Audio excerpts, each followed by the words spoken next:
E aí pessoal, tudo bem com vocês? Meu nome é Renan e no vídeo de hoje eu tô aqui no canal da Seu Idioma para falar sobre sotaques do espanhol. Então você que tá querendo aprender o espanhol como segunda língua, querendo viajar, até mesmo fazer um mochilão, ou até mesmo fazer um intercâmbio num país que fale o espanhol, e tá em dúvida em qual sotaque, qual variante, qual dialeto do espanhol escolher para sua viagem para o seu país, hoje eu vou trazer aqui nesse vídeo algumas dicas de qual sotaque você pode escolher quando você quiser aprender espanhol, principalmente num contexto de longo prazo. Então, fazer um intercâmbio ou até ficar, 2, 3, 4 meses num país que fala espanhol, ou estudar num país que fala espanhol. Então é interessante a gente pegar um sotaque, a gente pegar uma variante do espanhol para que a gente possa familiarizar o nosso ouvido com essa variante, que fique mais fácil entender os locais, entender os nativos, entender as pessoas do dia a dia. Então se você gostou do tema do vídeo, já deixa o like, compartilha esse vídeo com seus amigos que querem aprender espanhol, que estão pensando em fazer um intercâmbio em algum país que fala espanhol. E deixa aqui nos comentários também outras sugestões de temas que eu posso trazer aqui no canal, seja sobre espanhol, seja sobre inglês, seja sobre outro idioma que você esteja aprendendo em paralelo com o inglês ou com o espanhol. A gente vai ver, a gente vai dar uma olhada com carinho para pensar aqui em possíveis futuros temas para trazer aqui para o canal. E se você quer aprender inglês e espanhol nesse ano de 2024, ainda não tem muita noção de como fazer isso, eu vou deixar aqui na descrição do vídeo o link para o método RRSLG do Pedro Galvão, onde você vai ter o curso de inglês que vai te levar do zero, do completo zero ao avançado, a uma comunicação fluida em inglês, com presença de professores, aulões e várias outras coisas legais. E se você adquirir o curso Método RRSLG, você também ganha de quebra um curso de espanhol. Então se você quer aprender tanto o inglês quanto o espanhol, dá uma olhada aqui no link e conheça o Método RRSLG do Pedro Galvão. Então, dados os avisos, bora pro tema do vídeo. Então, qual sotaque escolher se eu quero viajar para um país falante do espanhol? Galera, a resposta mais simples para essa pergunta é depende. E vai depender de muitas coisas. Assim como o português, pessoal, o espanhol ele também tem uma diferença dialectal muito grande. Nós vamos ter muitos dialetos, muitos sotaques diferentes, dependendo da região que fala espanhol. Na questão do espanhol, ela varia até mais do que o português, porque aqui a quantidade de países que falam o idioma é muito maior do que a quantidade de países que falam o idioma português. Então a gente vai ter muitas vezes tanto a variação nacional, de gírias nacionais, talvez até de estrutura gramatical própria de um país, como também variações regionais. Então a mesma variação que a gente tem de sotaques aqui no Brasil, a gente vai ter dentro dos países que falam espanhol com relação à província, por exemplo, a estados, com relação, por exemplo, a um sotaque mais voltado ao norte, ao sul, região costeira, região caribenha. Então tudo isso vai variar bastante. Eu vou trazer aqui para vocês algumas dessas principais variações. Então aqui, falando sobre o espanhol europeu, o espanhol da Espanha, nós temos várias regiões, vários sotaques diferentes também dentro da Espanha, tá, pessoal? Eu vou fazer aqui um comparativo, tá? Uma média dos sotaques que são falados na variante de espanhol falada na Espanha, na grande maioria das regiões dentro do país. Mas isso que eu vou falar também serve para o espanhol colombiano, também serve para o espanhol mexicano, para o espanhol de vários outros países, tá? Existem muitas variações dentro do próprio país. Aqui, a grande característica marcante do espanhol da Espanha em termos de vocabulário e pronúncia é a utilização dos pronomes vosotros e usted.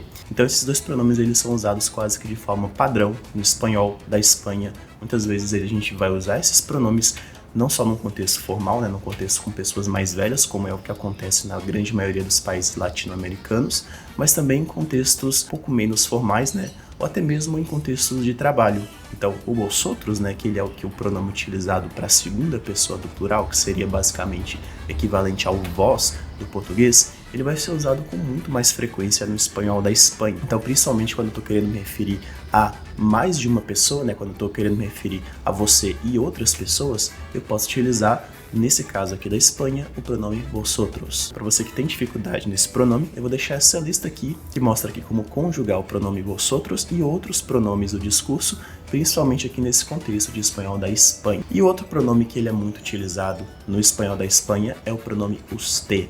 E galera, o pronome usted, ele não seria necessariamente é equivalente a você do português, tá? O pronome usted, ele é utilizado como, 99% das situações em espanhol, em contexto um pouco mais formal, um pouco mais de formalidade. Então, eu posso utilizar esse pronome, por exemplo, para pais, mães, avós, avós, pessoas que têm algum tipo de grau de hierarquia maior do que a minha, ou até mesmo no trabalho. Então, é muito comum a utilização desse pronome. Diferente do tu, né, que é utilizado na grande maioria dos países latino-americanos, o usted, ele é utilizado e ele é conjugado na terceira pessoa, tá? Então aqui uma similaridade do usted com você, do português, ele vai ser utilizado aqui conjugado na terceira pessoa, mesmo sendo aqui uma forma de se referir à pessoa do discurso, a segunda pessoa do discurso. Então, em vez de utilizar, por exemplo, tu eres mi amigo, eu vou utilizar usted es mi amigo. Novamente, nesse contexto, um contexto um pouco mais assim de respeito para pessoas mais velhas principalmente na minha família ou em lugares que eu não conheço, com pessoas que eu não conheço, tá? E uma característica agora fonética do espanhol da Espanha, que eu acho bacana colocar aqui para vocês, é a pronúncia aqui da letra C, né, da sonoridade C, seguida aqui de uma consoante, geralmente das consoantes E e I. Quando eu tenho esse som em espanhol da Espanha, eles vão pronunciar de uma forma um pouco mais suavizada, quase como se eu tivesse aqui um H na garganta. Então isso aqui vai acontecer muito em palavras que tem aqui a sonoridade S e as letras E e I, mas pode acontecer em outros lugares também. Então se eu tenho, por exemplo, a palavra semana, no espanhol aqui da Espanha, vai ser mais comum eles dizerem tipo semana. Mas novamente, pessoal, isso também pode acontecer em outras sonoridades, como por exemplo aqui, quando eu tenho esse som de S e a letra O, por exemplo. Como, por exemplo, na palavra nosotros. Eles vão dizer mais ou menos nosotros. Então aqui fica a dica para vocês, a dica de pronúncia. É muito importante vocês pegarem essas dicas de pronúncia para vocês já irem se acostumando, caso vocês queiram ir na Espanha. E se vocês querem saber mais sobre intercâmbio, né, ir para a Espanha para morar, ou coisas relacionadas ao custo de vida na Espanha, como que é qualidade de vida, a gente pode aqui trazer aqui também no canal. Então, o sotaque de número 2, a variante de número 2 que eu vou trazer para vocês, que eu até recomendo que vocês escolham, caso queiram aprender espanhol do zero, que seja o espanhol falado aqui na América Latina, é o espanhol mexicano. E o espanhol mexicano, ele é muito tranquilo. É considerado muito simples, principalmente para brasileiros entenderem. Isso porque o espanhol mexicano, ele não tende a usar tantas gírias, principalmente gírias indígenas, como outras variantes do espanhol aqui na América do Sul, por exemplo. A questão de gramática, ela é bem padronizada, tá? Não vai mudar muito a gramática, como por exemplo, essas diferenças gramaticais do espanhol europeu que eu citei aqui, país com mais de 120 milhões de habitantes, com vários estados, então a gente vai ter variação aqui de pronúncia, variação de sotaque também dependendo do estado, tá? Mas pegando aqui de uma forma geral, o espanhol mexicano ele é bem claro, ele vai ter algumas gírias típicas, né? Como por exemplo, güey ou way, podem ser escritas dessas formas aqui, dessas diferentes formas. Tem várias gírias, né? Como por exemplo, a palavra chingo e também a palavra chingon. E falando com vocês aqui sobre esses dois termos, tá, pessoal? Sobre essas duas expressões, chingo, ele vai ter uma conotação um pouco mais negativa, até um pouco mais assim como xingamento, como uma forma depreciativa, então seria algo como merda, por exemplo. Mas eu também posso utilizar no sentido de grande. Então, se eu digo, eu tenho um chingo de trabalho, seria, eu tenho muito trabalho, um trabalho muito grande, muito extenso. Então, eu posso utilizar mais ou menos nesse sentido e também nesse merda, que droga. Então, eu posso utilizar, por exemplo, que chingada, que seria algo como que droga. E eu também tenho chingon. Então, chingon teria uma conotação mais positiva e também eu posso dizer quando a pessoa é muito habilidosa em alguma coisa. A película que miré estuvo muy chingona. Então, aqui seria o filme que eu vi, estava muito bom. Eu também posso utilizar nesse sentido, né, de alguém que é muito habilidoso em alguma coisa, no sentido de el jugador del cruzeiro é muy chingón. O jogador do cruzeiro é muito bom. Eu posso utilizar nesses sentidos, tá? Chingo, uma conotação mais negativa, e chingon, uma conotação mais positiva. Além disso, nós também temos a expressão órale, e órale seria algo como uma interjeição, seria algum epa, ou algo assim, literalmente uma interjeição, um termo que não tem uma estrutura gramatical, um significado gramatical, mas que é utilizado para introduzir frases na grande maioria das vezes, e a gente também usa vários termos assim também em português. E outros dois termos, né, outras duas gírias mexicanas que eu gostaria de trazer são as expressões aqui padre, seja, que padre seria tipo, que massa, que bacana. E a expressão estar en la onda. E aqui, estar en la onda significa nada mais, nada menos que estar por dentro. Então, tá na moda, tá atento sobre as novidades, diz estar en la onda. Como, por exemplo, eu estou en la onda de lo que está passando este ano de 2024. Então, aqui eu tô por dentro do que está acontecendo nesse ano de 2024. Falando com vocês sobre características fonéticas do espanhol mexicano, ele geralmente é muito claro, então não tem muitas variações, né? Muitas variações. Claro que vão ter variações regionais, variações aqui de estados, mas falando aqui do espanhol padrão falado na cidade do México e região, eles vão pronunciar muito claramente as letras S no final das palavras, o que não acontece em muitos outros sotaques espanhol, como por exemplo, las casas son grandes. Las casas son grandes.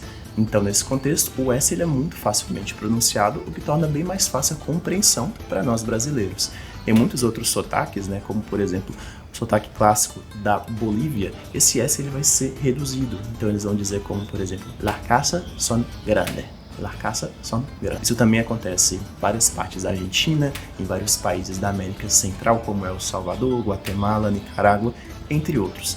Então, algumas características aí do espanhol mexicano para vocês assistirem, para vocês prestarem atenção e para vocês usarem como base, caso queiram aprender espanhol. Fora também que o México produz muita mídia em espanhol, né, galera? Tanto filmes, séries, telenovelas que são assistidas no Brasil, também o seriado Chaves que vocês podem assistir no espanhol original para pegarem mais essas diferenças e também essas gírias do espanhol. Lembrando que aqui vocês vão ver mais gírias da época, tá, pessoal? Fora outras mídias como artistas, músicos, entre outros. A terceira opção, né, o terceiro sotaque, a terceira variante do espanhol que eu trago para vocês aqui, caso queiram aprender espanhol e aprender uma variante específica do espanhol, é o espanhol colombiano, pessoal. O espanhol colombiano, ele é muito parecido em termos fonéticos com o espanhol mexicano, eles também pronunciam as sílabas de uma forma bem clara, né, bem clara, com poucas contrações, apesar de haver mais contrações no espanhol colombiano em relação ao espanhol mexicano. E a diferença é que aqui eles usam mais termos indígenas e de origem africana nas palavras. Então, é uma característica que é mais voltada ao espanhol colombiano. Em alguns departamentos da Colômbia, é importante dizer que os sotaques eles vão variar muito, principalmente as regiões da Colômbia mais próximas da floresta amazônica, né, a Colômbia amazônica, a Colômbia andina e também a costa leste, que ali é basicamente o sotaque que é falado, que eles chamam de costenho. Então lembra, por exemplo, a questão de aspiração das consoantes S e também R, que eu falei aqui que existem alguns sotaques do espanhol que podem causar dificuldade para a pessoa que está aprendendo o idioma. Essa aspiração ela é mais comum aqui no sotaque costenho. Então, se eles têm aqui a mesma frase que eu citei aqui do exemplo do México, las casas son grandes, muitas vezes nessa região costenha do espanhol colombiano eles vão dizer, por exemplo, las casas son grandes.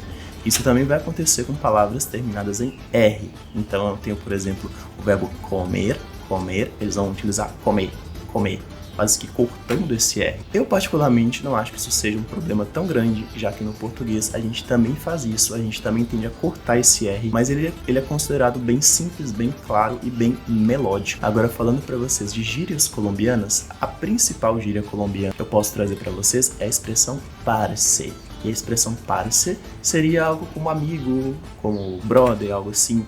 Eu acho que fica até mais fácil de entender essa expressão como uma contração do termo parceiro. Então, parce é uma gíria muito utilizada na Colômbia, uma gíria clássica e bem característica do espanhol colombiano. Outros dois termos que são gírias muito populares, muito conhecidas do espanhol colombiano, são os termos chimba e bacano.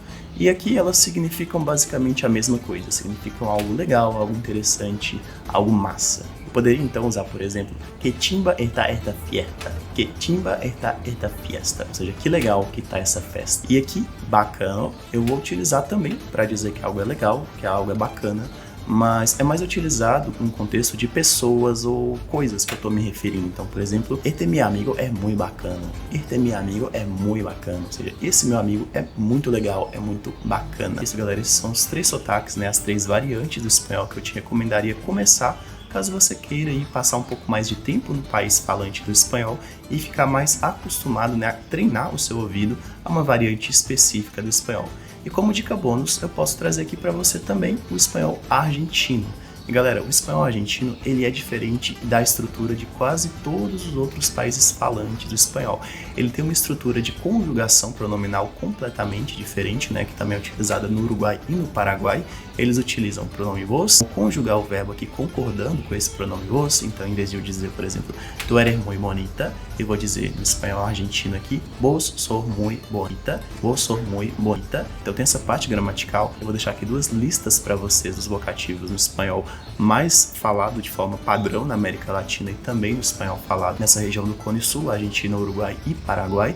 As principais diferenças, formas de utilizar o voceio, julgar o voceio corretamente, entre outras coisas. O espanhol argentino ele também tem diferença de pronúncia, tá? Então, a L e a Y, por exemplo, elas vão ser pronunciadas com um som um pouco mais chiado. Palavras como ayer, eu vou dizer, por exemplo, ayer.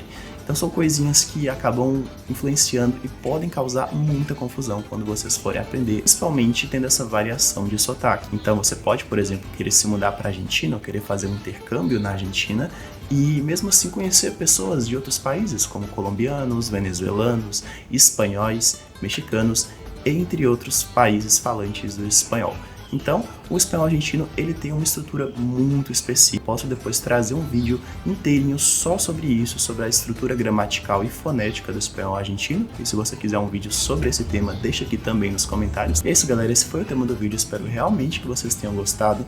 E novamente, se vocês querem aprender inglês e espanhol nesse ano 4 de uma vez por todas, clica lá no curso RRSLG para vocês aprenderem esses dois idiomas tão importantes nos dias de hoje de uma vez por todas. Então é isso. Se você gostou do vídeo, deixa o like aqui e compartilha com seus amigos que também querem aprender inglês e espanhol. Eu vou ficando por aqui e eu vejo vocês no próximo vídeo.